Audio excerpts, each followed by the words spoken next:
Hello, for today's video, let's unbox one item. Pero bago yan, subscribe ka muna sa aking YouTube channel, then click the notification button. So, let's start. Ang unbox natin ngayon ay isang nakikita kong viral sa isang social media, YouTube. At alam ko nakikita ko rin yung iba to. This is vacuum suction magnetic bracket K007.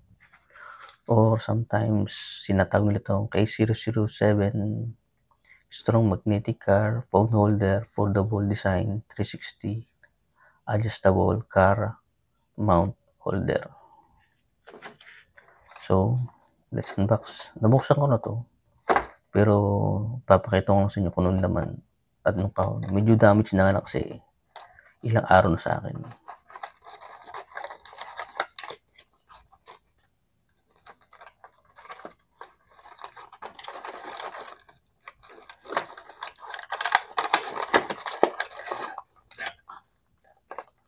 Wipes,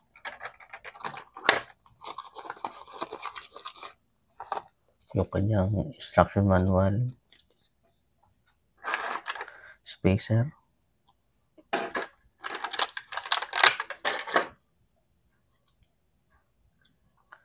magnetic ring, at ang kanyang vacuum suction magnetic bracket. So yun lang po yung makikita nyo sa box.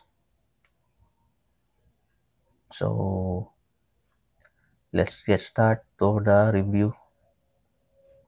So yung manual niya maliit. Kung gusto nyo makita, gamit ka ng magnifying glass or isum muna lang or tutok wala sa camera, mababasa mo naman. Oo.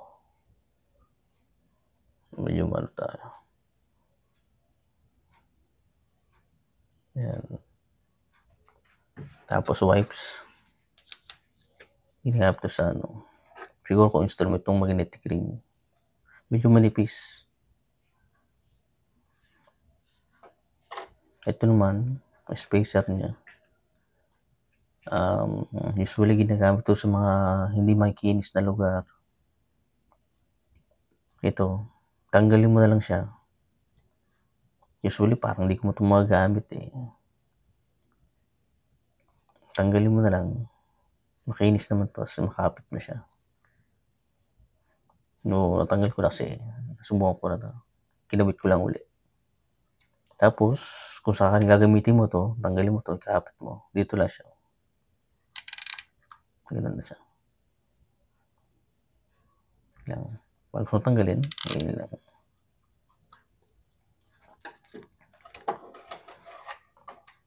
At yung magnetic ring naman, tanggalin mo lang to. Adhesive niya. Yun ang kakapit mo sa phone or sa phone casing. Huwag lang sa sa loob yung pinag-iipitan ng phone tsaka ng casing. Mahina siya. Or usually kung mayroong built-in magnet ang yung casing, hindi mo na kailangan to. So dito naman tayo sa vacuum suction magnetic bracket.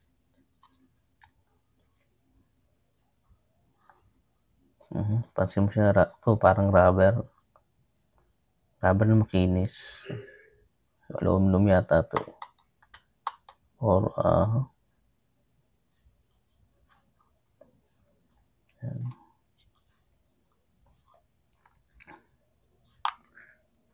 Hilahin mo lang siya. Yan, pwede mo diretso. Yan. Or pwede mo rin siyang ikot. Ito lang may ikot mo. Ito hindi na. Nakapix lang to. Yan siya.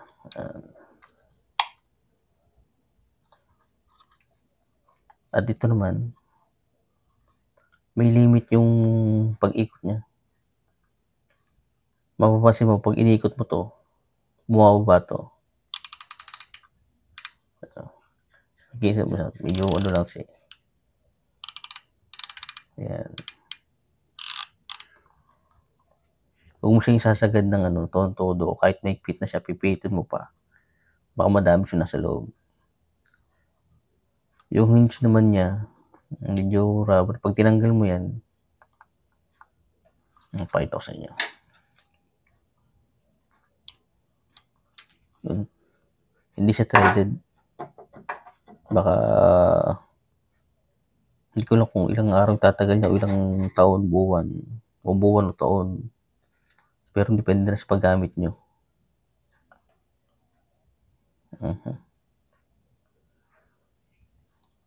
Pares lang may cover. Paisa lang siya pag tinanggal mo siya. Pag gagamitin mo naman, makita mo to, lock at unlock. Press mo lang ganun. Medyo rough lang natin surface Gamitin natin yung spacer.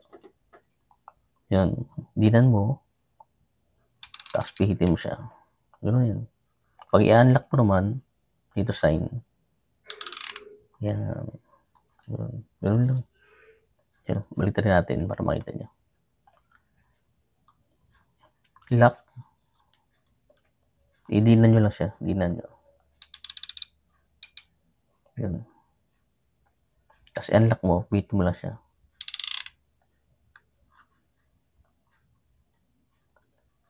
Kagaya na sinabi ko, pag pinit nyo siya, hanggang doon lang. Meron siyang maximum na na hanggang doon lang siya. At i-unlock doon din. Ganun. Yan.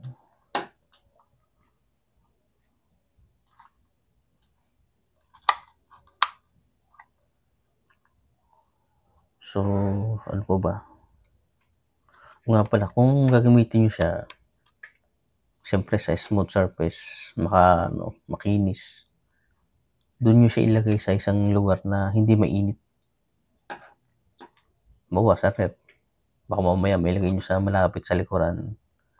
Baka malimuluan lang to. Ma-deform. Hindi na tatagal. Or kung nasa sasakyan, be sure na hindi siya nasa ilalim na sikat ng araw. Baka hindi tumagal. Although wala namang sinasabi na anong heat resistance to. Ingat-ingat na lang sa paggamit. And then so yun lang yung napapansin ko. At nga pala, yung kapit niya,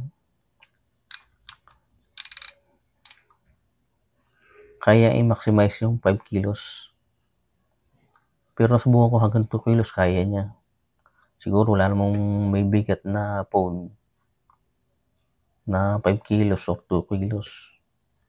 Limited minsan 200 grams, 150, 180, or 220 grams lang na phone. Wala naman sigurong phone 2 kilos or 5 kilos.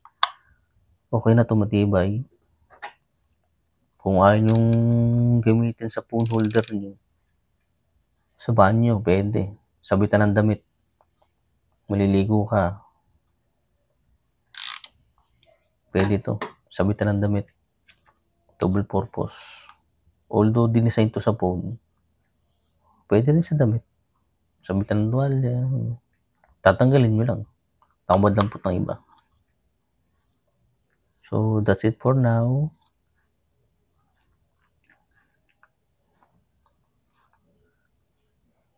Kagaya sinabi ko, kung bago ka na sa channel ko, subscribe and hit the notification button. Well, thank you and be happy. Sana nag-enjoy kayo sa unboxing ko at review. At well, thank you. Have a nice day. This is Mr. Shoplifter.